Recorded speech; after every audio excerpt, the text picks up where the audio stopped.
Suku Dewa Jahat telah mengirim terlalu banyak pasukan. Dapat dikatakan bahwa mereka telah muncul dengan kekuatan penuh. Terlebih lagi, yang terlemah dari mereka berada di wilayah calon kaisar.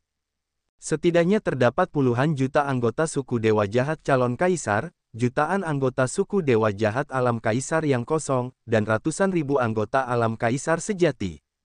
Di antara mereka, ada puluhan ribu kaisar besar. Kekuatan mengerikan macam apa ini? Terlebih lagi, ras Dewa Jahat memiliki kaisar agung sebagai jenderal mereka, kaisar sejati dan kaisar hampa sebagai tulang punggung mereka, dan calon kaisar sebagai prajurit mereka. Kekuatan formasi yang mereka buat bahkan lebih mengejutkan. Tingkat kekuatan ini bukanlah sesuatu yang dapat dibandingkan dengan serangan suku Dewa Jahat sebelumnya. Dulu, hanya sebagian kecil pasukan suku Dewa Jahat yang menyerang kota dua dunia. Sekarang, mereka mengerahkan seluruh kekuatan mereka. Ledakan, ledakan, ledakan. Formasi pertahanan di atas kota dua dunia mulai bergemuruh dan berguncang hebat. Jika ini terus berlanjut, ia tidak akan bisa bertahan lama. Walaupun formasi penyerangan di atas kota dua dunia terus menyerang dan membunuh sebagian dari suku Dewa Jahat, itu bagaikan secangkir air di atas gerobak kayu bakar yang menyala dalam menghadapi gelombang serangan suku Dewa Jahat yang tiada henti. Ya sudah, beberapa formasi pertahanan terkoyak. Begitu lubang itu terbuka, airnya seperti air yang meluap dari bendungan. Tidak dapat dihentikan. Formasi pertahanan terus runtuh, dan semakin banyak retakan muncul. Bunuh, hancurkan alam surga, membunuh. Anggota suku Dewa Jahat yang tak terhitung jumlahnya menyerbu ke dalam formasi. Membunuh. Para ahli alam surga juga menyerbu ke arah suku Dewa Jahat dan pertempuran sengit pun terjadi di antara kedua belah pihak. Akan tetapi, tidak ada satupun pihak yang mengirimkan pembangkit tenaga kaisar surgawi. Alam kaisar surgawi adalah kekuatan inti kedua belah pihak.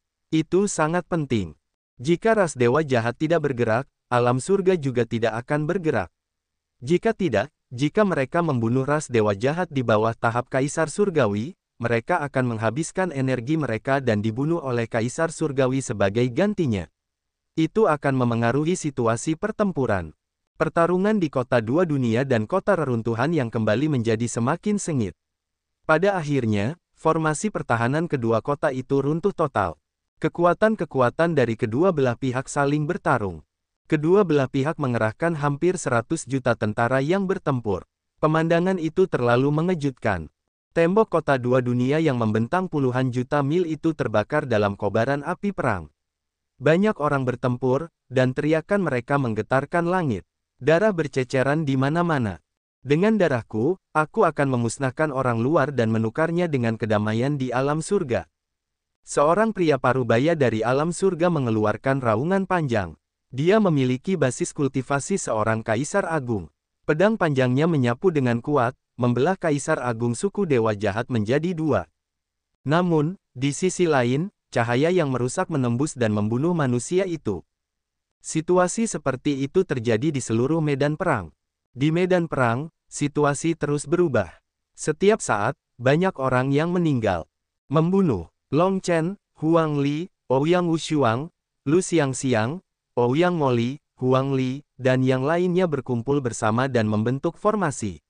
Mereka menyapu dan membunuh anggota ras Dewa Jahat satu per satu. Mereka semua telah memasuki Pulau Netherworld dan mengalami pertemuan yang tidak disengaja, yang sangat meningkatkan kultivasi mereka. Dalam 200 tahun terakhir, mereka telah menyempurnakan buah kehidupan yang diberikan Lu Ming dan tingkat kultivasi mereka telah meningkat pesat. Masing-masing dari mereka telah mencapai puncak alam Kaisar Agung.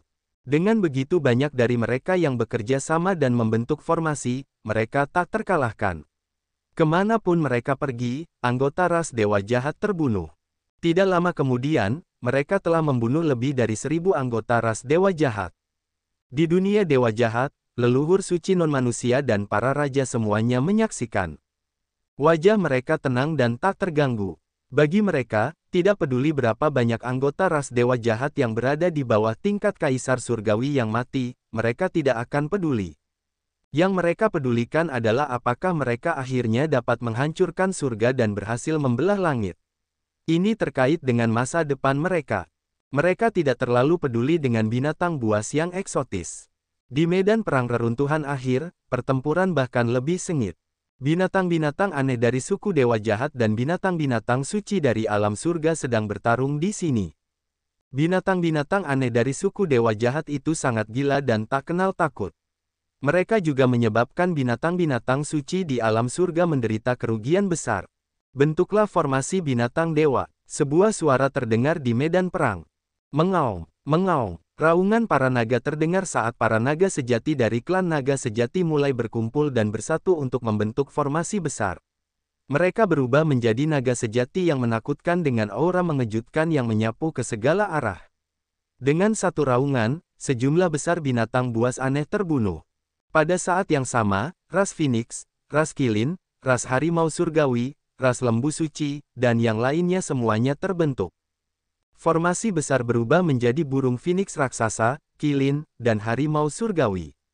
Kekuatan mereka meningkat tajam, dan dalam sekejap, sejumlah besar binatang buas dari ras dewa jahat terbunuh. Medan perang reruntuhan akhir, kirimkan ras kumis raksasa.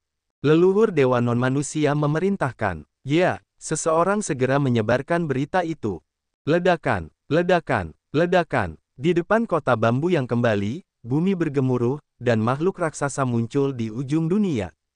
Makhluk itu sangat besar dan menutupi sisik hitam. Ada banyak tentakel besar di tubuhnya, yang tampak seperti tentakel gurita. Ada juga mata ketiga di tengah alis mereka. Ini adalah ras kumis raksasa dari ras dewa jahat. Makhluk hidup ini sangat langka di ras dewa jahat.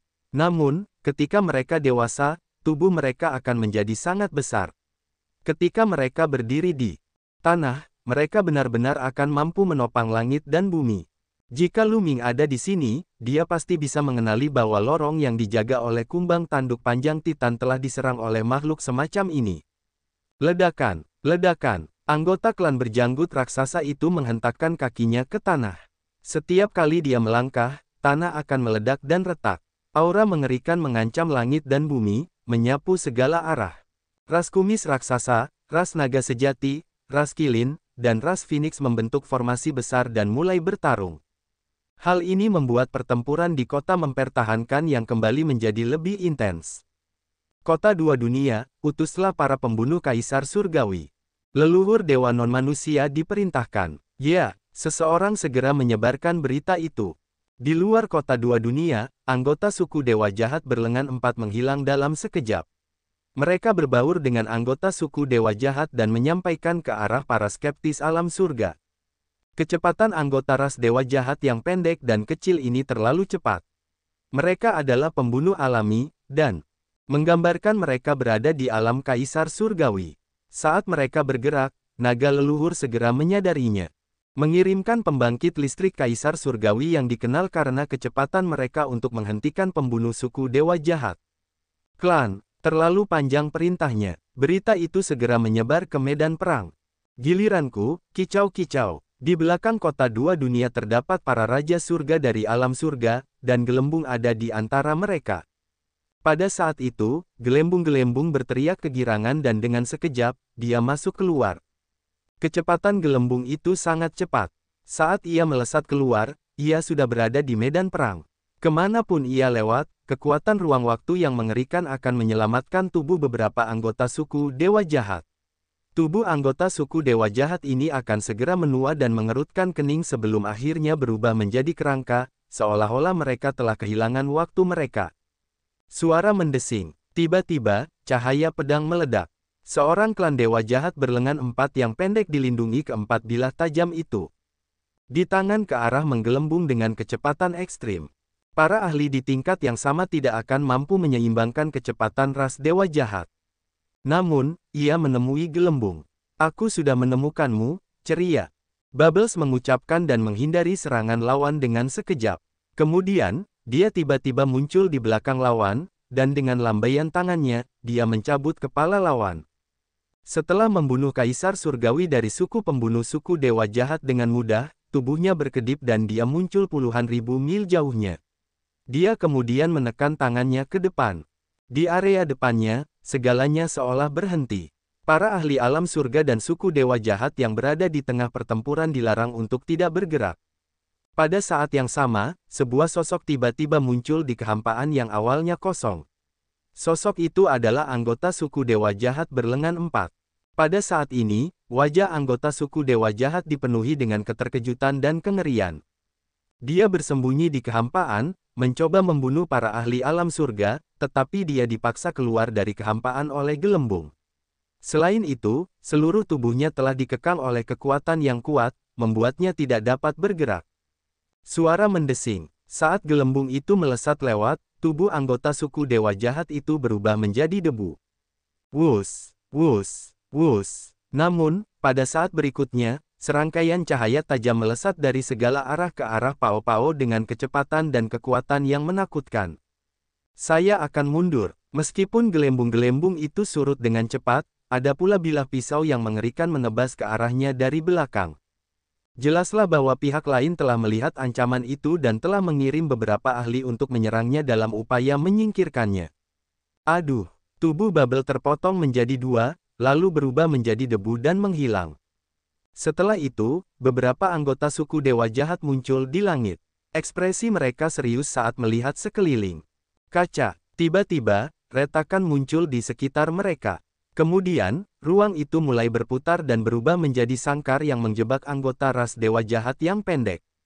Tidak bagus, hancur. Salah satu anggota ras Dewa Jahat melolong saat beberapa dari mereka menyerang bersama.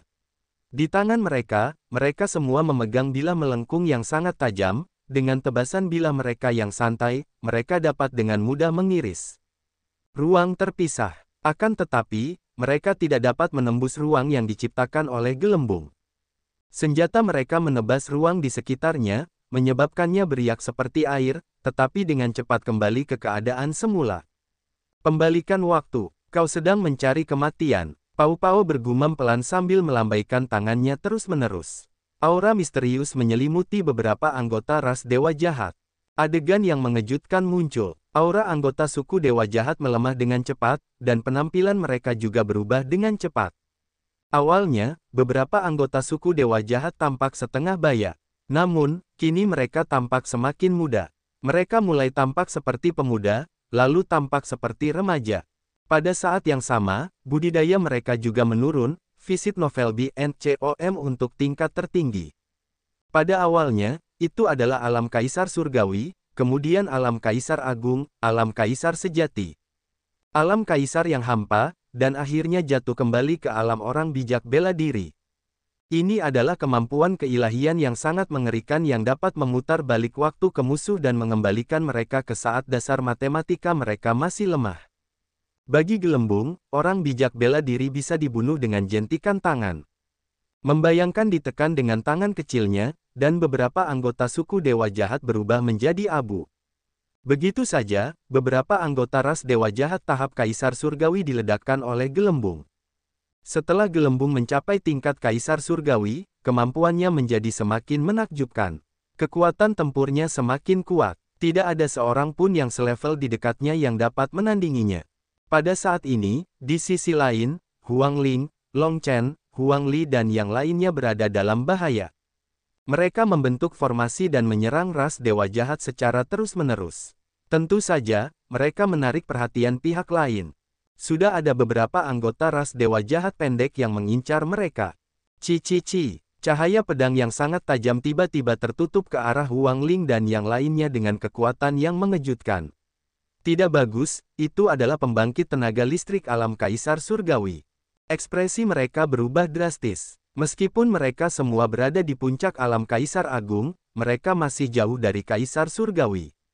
Dunia, mereka membentuk formasi besar dan bekerja sama.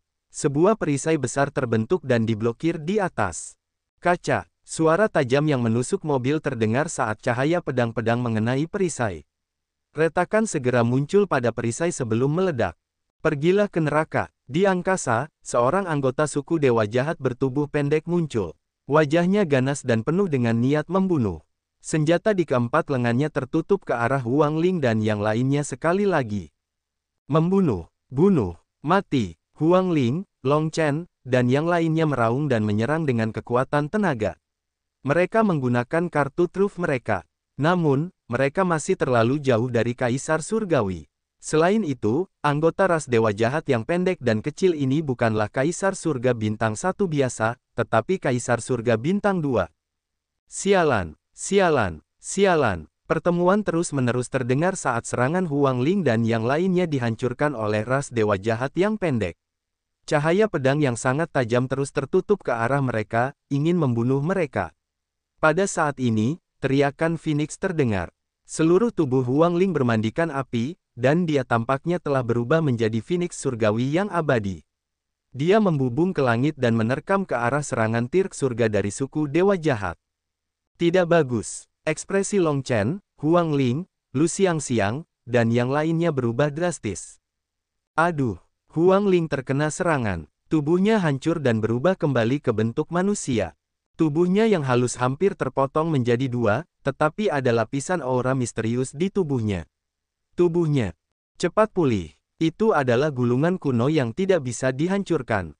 Ketika Lu Ming pertama kali mendapatkan gulungan kuno yang tidak bisa dihancurkan, itu adalah jejak tanda jalan surga yang ditinggalkan oleh Kaisar yang terhormat dan abadi. Ketika membujuknya masih lemah, dia tidak bisa menuliskannya sama sekali dan dia hanya bisa tidak menularkannya ke orang lain. Namun, ketika Lu Ming keluar dari Gunung Netherworld, tingkat pukulannya sudah cukup tinggi untuk menulis. Lu Ming membacakan gulungan kuno yang tidak bisa dihancurkan dan mengirim gelembung ke Dandan, Feng Ling, Long Chen, Lu Xiangxiang. Selama mereka berhubungan baik dengan Lu Ming, dia akan mewariskan gulungan kuno yang tidak bisa dihancurkan kepada mereka. Hanya agar mereka bisa menghadapi pertempuran besar ini. Semua orang telah membudidayakan gulungan kuno yang tidak bisa dihancurkan selama ratusan tahun, dan mereka sudah melakukannya. Sangat ahli dalam hal itu. Terlebih lagi, Huang Ling telah memakan buah kehidupan sebelumnya. Khasiat obat dari buah kehidupan masih ada dalam darahnya. Meskipun dia terluka parah, dia belum mati dan pulih dengan cepat. Kamu adalah kaisar yang hebat, tetapi kamu masih hidup setelah dikalahkan olehku. Mari kita lihat berapa banyak gerakan yang dapat kamu lakukan. Anggota ras dewa jahat yang pendek itu awalnya terkejut, tetapi dia terlihat berniat membunuh yang ganas dan hendak menyerang Huang Ling dan yang lainnya lagi. Akan tetapi, ketika ia hendak bergerak, ia menyadari bahwa ia tidak dapat menggerakkan tubuhnya. Tidak, yaitu menderu sebelum tubuhnya meledak menjadi abu. Sebuah sosok muncul di belakangnya dan itu adalah gelembung-gelembung. Gelembung. Lu Xiangxiang dan yang lainnya sangat gembira melihat gelembung-gelembung itu. Ayo kita bergabung, kata Pao Pao. Dia kemudian bergabung dengan Huang Ling, Lu Xiangxiang dan yang lainnya untuk melawan ras alien. Di sisi lain medan perang, pertempuran bahkan lebih intens. Ras dewa jahat yang pendek dan kecil seperti ini terlalu cepat. Mereka berkedip-kedip di dalam angkatan darat dan surga. Para ahli alam terus-menerus tersebar. Untungnya, ada juga master alam kaisar surgawi yang pandai dalam kecepatan dan pembunuhan di alam surga. Mereka tiba tepat waktu dan saling membunuh. Para juru mudi kedua belah pihak melihat semua ini. Dewa jahat dunia, leluhur dewa ras non-manusia, dan berbagai raja semuanya melihat gelembung. Hiburan, tikus roh ruang waktu lainnya. Dalam pertempuran tahun itu, tikus roh ruang waktu menyebabkan kerusakan besar. Kerugian bagi angkatan darat kita. Raja nomor 1 berbicara, suaranya sedingin es. Untungnya, tikus roh ruang waktu ini belum mencapai puncaknya. Ia tidak kuat. Kata raja tingkat lainnya. Para raja non-manusia berdiskusi. Mereka ingat betul betapa sulitnya menghadapi tikus roh ruang waktu dalam pertempuran kuno. Tikus roh ruang waktu saat itu hanyalah kaisar surgawi tingkat puncak, tetapi kaisar surgawi tingkat puncak biasa sama sekali tidak sebanding dengannya. Bahkan para dewa akan merasa sulit untuk membunuh tikus roh ruang waktu. Kemampuan menyelamatkan nyawa tikus roh ruang waktu terlalu kuat. Mereka harus menggunakan beberapa dewa untuk membunuh tikus roh ruang waktu. Mereka menghela napas lega ketika menyadari bahwa basis kultivasi gelembung belum mencapai puncaknya. Tikus roh ruang waktu adalah salah satu dari sedikit ras di dunia yang berasal dari dunia luar. Mereka memiliki asal-usul yang hebat dan sangat menakjubkan. Mereka belum mengerahkan potensi mereka sama sekali, atau mereka akan menjadi lebih menakutkan. Kirim semua pembangkit tenaga listrik tingkat kaisar surgawi ke medan perang. Aku ingin tikus roh ruang waktu ini hidup. kata leluhur dewa non-manusia. Ya, seseorang menerima pesanan dan menyebarkan berita tersebut. Seketika, baik di medan pertempuran reruntuhan yang kembali ataupun medan pertempuran kota dua dunia, para pembangkit tenaga kaisar surgawi dari suku dewa jahat mulai berangkat. Mengembalikan kota reruntuhan dan kota dua dunia, ras dewa jahat masing-masing mengirimkan 5.000 raja surgawi. Mereka terbang menuju medan perang, dan aura mereka begitu kuat hingga mengguncang langit dan bumi. Mereka adalah kaisar surgawi. Ada 5.000 kaisar surgawi di setiap medan perang. Konsep macam apa ini? Suku dewa jahat telah berkumpul selama bertahun-tahun yang tak terhitung jumlahnya sebelum mereka memiliki begitu banyak keberadaan kaisar surgawi. Di tepi sarang Zulong, dewa jahat, Tirk surgawi telah muncul. Sampaikan perintahku, biarkan Tirk surgawi bertarung. Naga leluhur memberi perintah. Perintah segera disampaikan, dan tiba-tiba, hampir semua pusat kekuatan kaisar surgawi dari alam surga maju berperang. Kota lubang pembuangan itu dipenuhi dengan pusat kekuatan binatang buas. Satu demi satu, binatang buas yang mengerikan dan buas melangkah melalui kekosongan dan menyerang Tirk surgawi klan dewa jahat. Kaisar langit kedua belah pihak memulai pertempuran yang lebih sengit di langit. Di sisi alam surga, jumlah ahli yang berkultivasi di sarang Zulong sangat mencengangkan, terutama binatang buas. Bagaimanapun, Zulong adalah naga sejati. Oleh karena itu, kekuatan binatang dewa di alam surga lebih kuat lagi. Akan tetapi, dengan penambahan wilayah penjara, kekuatan umat manusia meroket. Oleh karena itu, pertempuran di kota dua dunia itu diperjuangkan oleh ras manusia dan dunia penjara. Di medan perang dua kota dunia, semua raja surgawi umat manusia juga ikut bertempur. Mereka bertarung sengit dengan raja surgawi ras dewa jahat di langit di atas medan perang. Pertarungan itu begitu sengit hingga langit dan bumi retak dan matahari serta bulan meredup. Ini adalah pembantaian berdarah. Medan perang tampak telah berubah menjadi api penyucian. Ini adalah pertempuran yang akan menentukan nasib satu pihak. Tidak ada yang akan bersikap lunak, dan tidak ada yang akan menahan diri. Semua orang hanya punya satu tujuan, yaitu membunuh lawan mereka. Ada banyak tokoh yang dikenal dalam pasukan Sang Raja Surgawi. Kaisar Surgawi Heng Yu, 6 orang bijak yang dimuliakan di surga, kultivator tubuh Arkaan, Guntur I, Bumi I, dan seterusnya. Membunuh. Seorang tetua berambut putih melolong. Tubuhnya berlumuran darah saat bertarung dengan dewa jahat yang tinggi. Jika Lu Ming ada di sini, dia pasti akan mengenali tetua itu. Dia adalah patriark keluarga Lan, Kaisar Surgawi Bintang 4. Namun, anggota ras dewa jahat yang ia lawan tidak memiliki basis kultivasi yang lemah. Keduanya bermandikan darah saat bertarung, dan mereka bertukar ratusan gerakan. Aduh, pada akhirnya, leluhur tua keluarga Lan menghancurkan kepala anggota ras dewa jahat dengan satu serangan telapak tangan. Namun, sebelum anggota ras dewa jahat itu meninggal, ia juga menebas dengan kapaknya, membelah leluhur tua keluarga Lan menjadi dua. Binasa bersama, air satu. Di sisi lain, Lei Yi mengeluarkan raungan marah.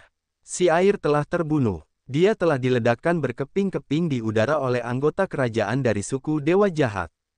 Sekelompok boneka, mati. Klan kerajaan dari suku dewa jahat sangat kuat dan memiliki basis kultivasi bintang 5.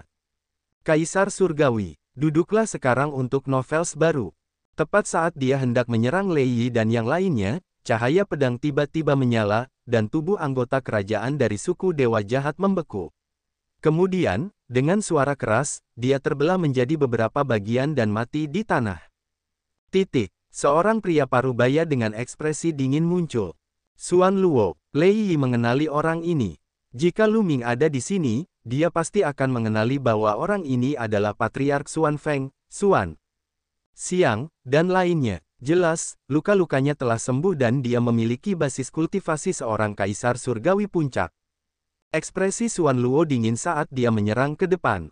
Namun, salah satu kaisar surgawi puncak dari ras dewa jahat mengincarnya, dan mereka berdua mulai bertarung. Ada orang yang meninggal terus-menerus. Kaisar surgawi dan kaisar agung biasanya adalah ahli yang kuat, tapi sekarang, mereka tidak berharga karena mereka tewas dalam pertempuran. Leluhur dewa non-manusia dan naga leluhur semuanya menyaksikan pertempuran itu dengan cermat. Senior, saya khawatir pihak luar tidak akan mengirim pasukan dalam jumlah yang sama ke medan perang. Reruntuhan akhir dan medan perang kota dua dunia. Saya kira pihak lain akan berpura-pura menyerang salah satu medan perang sementara kekuatan utama mereka yang sebenarnya akan menyerang salah satu medan perang dan kemudian menghancurkannya satu persatu. 1. Seorang dewa setengah menyarankan kepada naga leluhur. Ya, begitulah yang saya pikirkan. Saya hanya tidak tahu medan perang mana yang mereka tuju. Zhu mengangguk panjang. Wajah mereka semua sangat serius. Sebab mereka tahu bahwa kekuatan utama suku dewa jahat belum bergerak. Para dewa setengah dewa dan pasukan yang mengerikan dari zaman kuno, pasukan menghancurkan langit. Pasukan ini dikatakan mampu menginjakkan kaki di alam surga dan sangat mengerikan. Terlebih lagi, baik leluhur dewa non-manusia maupun leluhur suci yang berhati darah tidak bergerak. Pertempuran ini sangat tidak menguntungkan bagi mereka. Pertempuran terus berlanjut dan dalam sekejap mata, pertempuran itu berlangsung selama setengah jam. Dewa jahat dunia, kalian bersembilan, serang kota memelihara yang kembali bersama-sama dan pancing keluar para dewa dari alam surga. Leluhur dewa non-manusia memandang para raja non-manusia. Namun, dia melihat ketingkatan raja saat ini. Selain tingkatan raja pertama, ada 9 orang lainnya. Ya, 9 raja menerima perintah itu dan menerobos ke dalam, menutupnya menuju medan perang di akhir. Medan perang memimpikannya yang kembali, di darat atau di udara, adalah medan perang di tingkat bawah. Naga sejati, Phoenix, Kilin dan ras kuat lainnya telah menyiapkan formasi untuk melawan raksasa. Lomba jenggot, kedua belah pihak terkunci dalam pertempuran. Jauh di atas langit adalah medan perang para kaisar surgawi. Ya, sudah. Tiba-tiba, sebuah ruang terbelah, dan cahaya pedang yang sangat mengerikan tertutup menuju naga sejati. Formasi pertempuran. Formasi pertempuran naga sejati ini dibentuk oleh setidaknya 10.000 naga sejati. Mereka menjadi naga sejati yang besar dan bertarung dengan makhluk suku berjanggut raksasa. Pada saat ini, cahaya pedang dikurung di bawah, menyebabkan ekspresi para naga asli berubah. Mengaung. 10.000 naga sejati meraung dan membentuk formasi besar. Mereka menyerahkan cakar naga besar dan meraih cahaya pedang. Ledakan. Dengan ledakan yang mengerikan, cakar naga yang besar terputus. Ratusan naga sejati yang telah meletakkan cakar naga ini terbunuh dalam sekejap. Seluruh formasi juga hancur, dan puluhan ribu naga sejati mundur, banyak. Mereka meludah, keluar darah. Ya, sudah. Ruang itu retak terbuka, dan sebuah sosok muncul. Dia memegang pedang di tangannya dan mengenakan mahkota di kepalanya. Dia memancarkan aura yang menakutkan. Tidak bagus, itu raja lawan. Ekspresi banyak orang berubah drastis. Membunuh.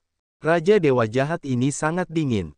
Dengan pedang di tangannya, dia sekali lagi dipenjarakan 10.000 dewa sejati. Naga, lawanmu adalah aku. Terkejut, terdengar suara gemuruh, dan cakar naga emas tiba-tiba muncul dan meraihnya. Raja non-manusia. Pedang raja non-manusia itu beradu dengan cakar naga emas, menyebabkan ruang di sekitarnya meledak. Saat berikutnya, seekor naga emas sejati muncul di udara. Naga itu juga memancarkan aura mengerikan yang tidak ada apa-apanya. Lebih lemah dari raja non-manusia. Raja naga suci emas. Raja non-manusia itu berkata dengan dingin. Naga emas sejati ini adalah raja dari suku naga sejati, Raja Naga Suci Emas. Ia adalah dewa setengah dewa dan merupakan eksistensi terkuat di suku naga sejati, kedua setelah naga leluhur. Dia bahkan lebih kuat dari 9 naga saat itu. Di antara klan binatang suci, 10 binatang perang teratas bukanlah yang terkuat. Beberapa sebanding dengan 10 binatang perang teratas, atau bahkan melampaui mereka. Misalnya, Raja Naga Emas yang suci, Raja Harimau Surgawi, dan seterusnya. Alasan mengapa 10 binatang teratas begitu terkenal adalah karena mereka istimewa. 10 binatang perang teratas hampir semuanya bermutasi. Misalnya, ada 9 naga dan singa emas berkepala 9. Di dunia, hanya ada satu dari mereka. Masing-masing dari mereka memiliki bakat luar biasa, itulah sebabnya mereka begitu terkenal. Kau telah membunuh banyak anggota suku naga milikku. Aku akan mencabik-cabikmu. Mata Raja Naga Suci Emas tampak dingin. Raja Naga Suci Emas meraung dan menerkam ke arah Raja Non-Manusia, terlibat dalam pertempuran sengit. Raja Naga Suci Emas, berapa banyak dari kami yang bisa kau hentikan sendiri? Suara dingin terdengar. Tak jauh dari sana, ruang bergetar dan Raja Non-Manusia lainnya muncul. Aura kuatnya menekan Raja Naga Suci Emas. Oh, benarkah? Apakah menurutmu tidak ada orang lain di alam surga?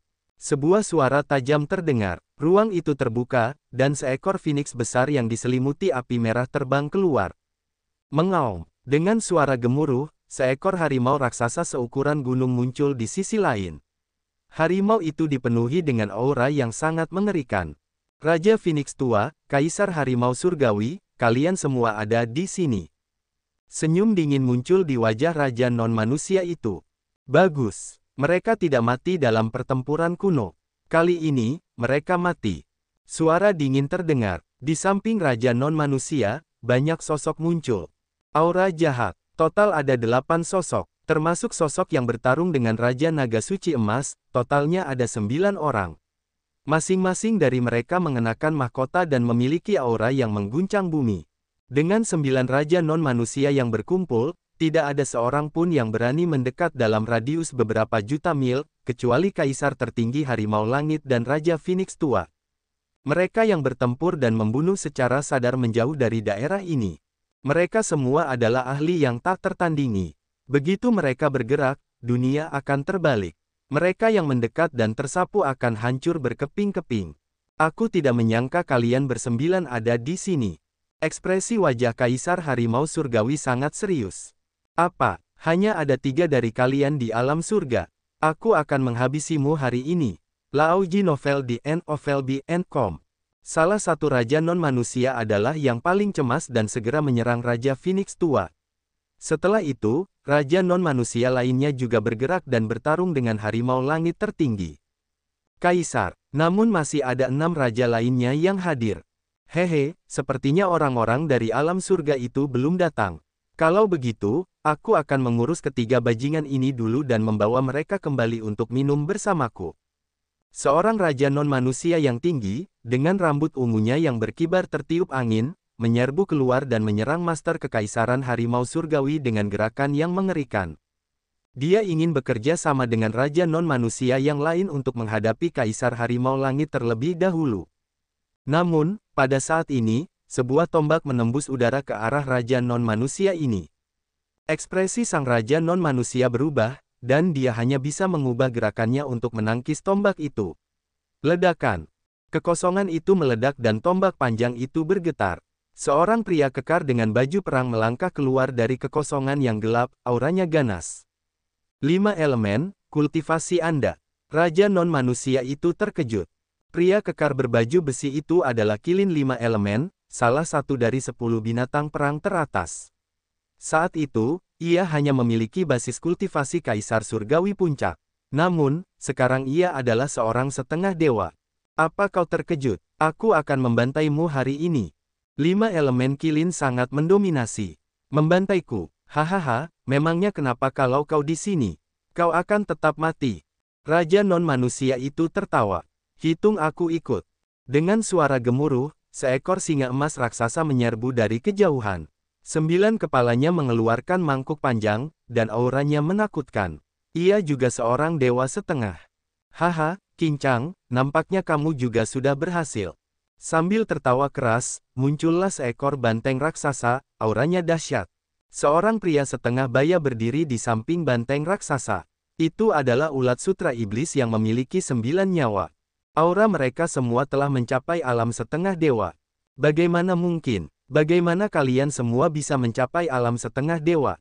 Brengsek, beberapa Raja Non-Manusia berteriak tak percaya.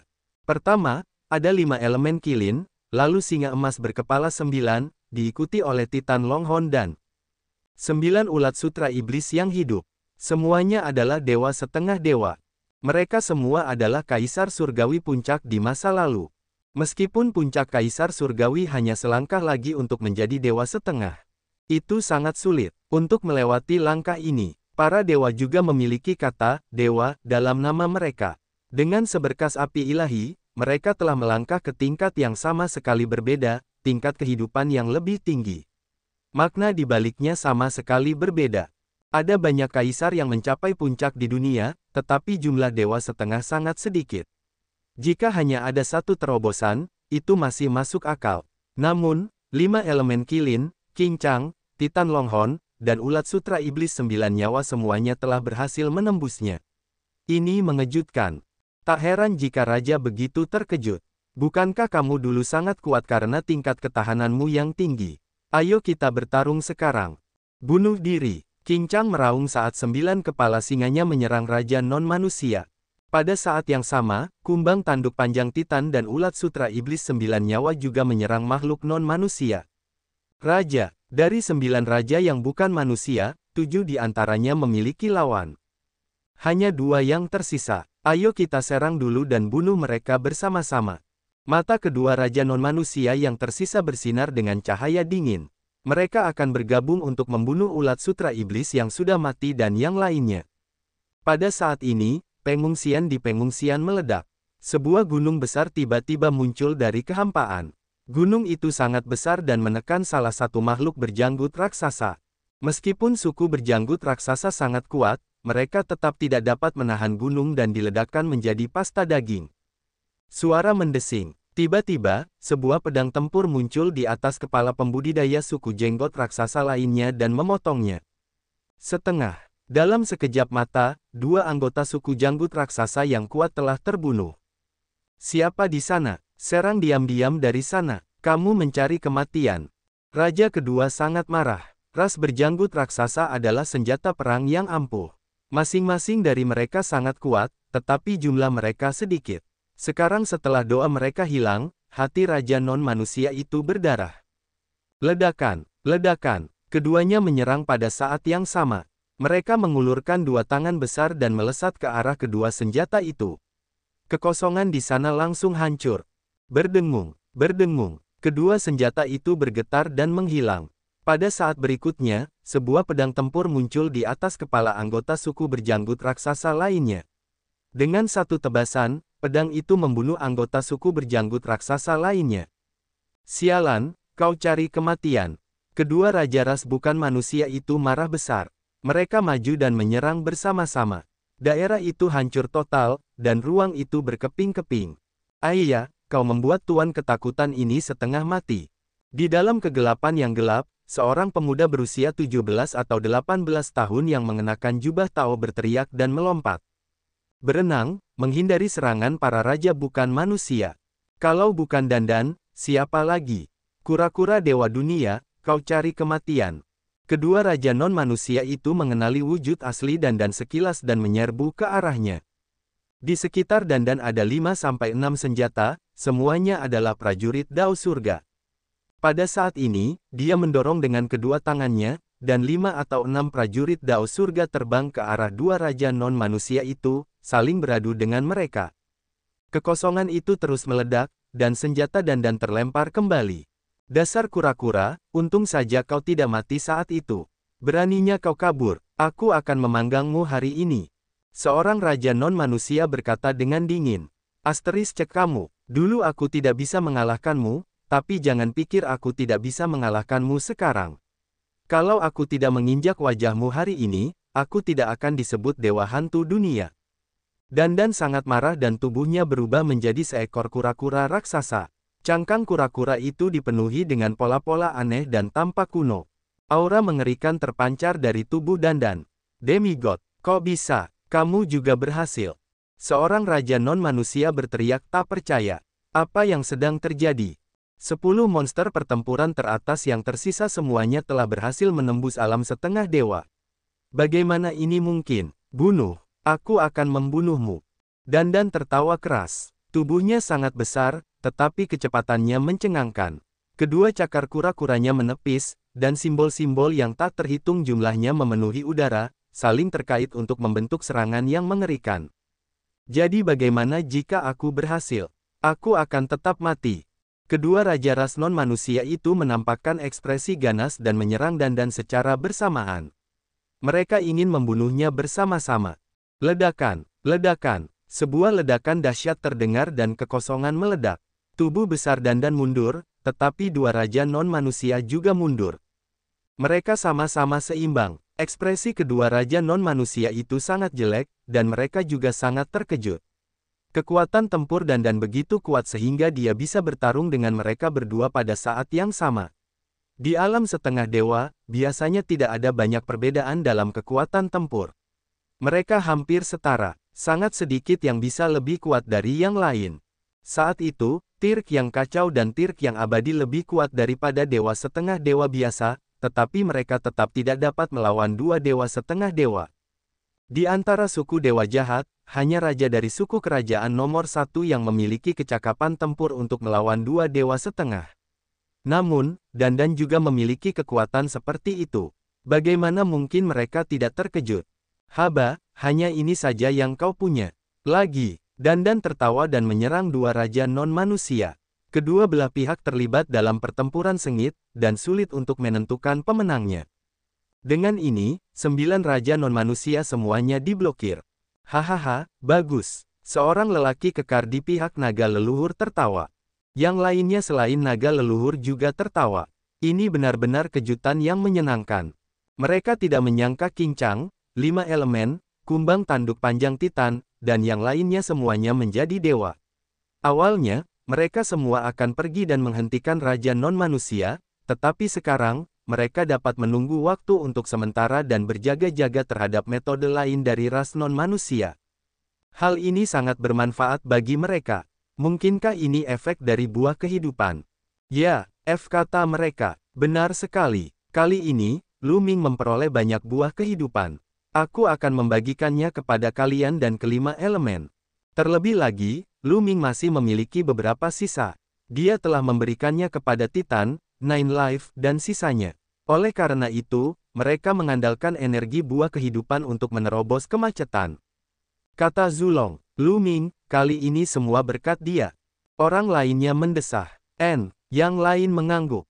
Selama bertahun-tahun, tidak banyak buah kehidupan yang tersisa di tangan Lu Ming.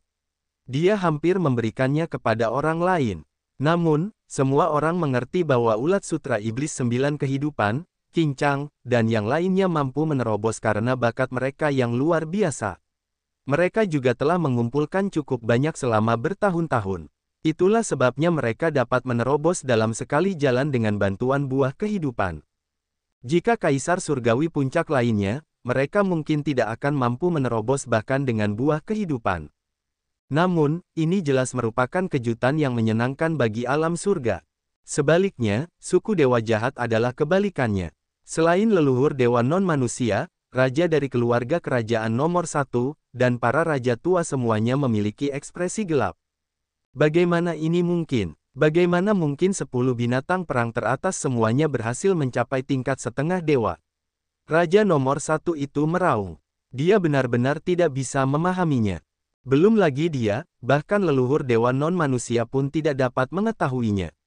Ile tidak tahu bahwa Lu Ming telah memperoleh warisan dari penguasa Pulau Netherworld dan sejumlah besar buah kehidupan.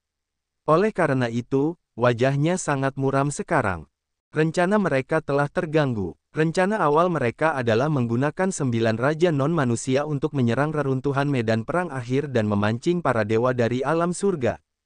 Setelah itu, mereka dapat mengirim raja-raja tua ini untuk menyerang medan perang kota dua dunia dengan sekuat tenaga. Mereka dapat menerobos kota dua dunia dalam satu gerakan dan menyerbu ke wilayah surga Taiking, menghancurkannya hingga rata dengan tanah. Tetapi sekarang, rencana ini tidak berhasil. Suruh pasukan pemecah langit bersiap. Kalian semua serang bersama dan serang kota dua dunia. Leluhur dewa non-manusia memberi instruksi. Ya. Raja nomor 1 dan raja-raja tua lainnya mengangguk. Mata mereka dipenuhi dengan dingin saat mereka menerobos ruang. Saat mereka bergerak, leluhur naga menemukan mereka. Orang-orang tua dari ras alien itu akan segera bertindak. Selanjutnya, terserah kalian. Kata Zu panjang kepada orang di sekitarnya. Kami akan bertarung sampai mati. Ada lebih dari 10 orang di samping naga leluhur. Mereka adalah para ahli yang telah dikumpulkan oleh alam surga selama bertahun-tahun yang tak terhitung jumlahnya.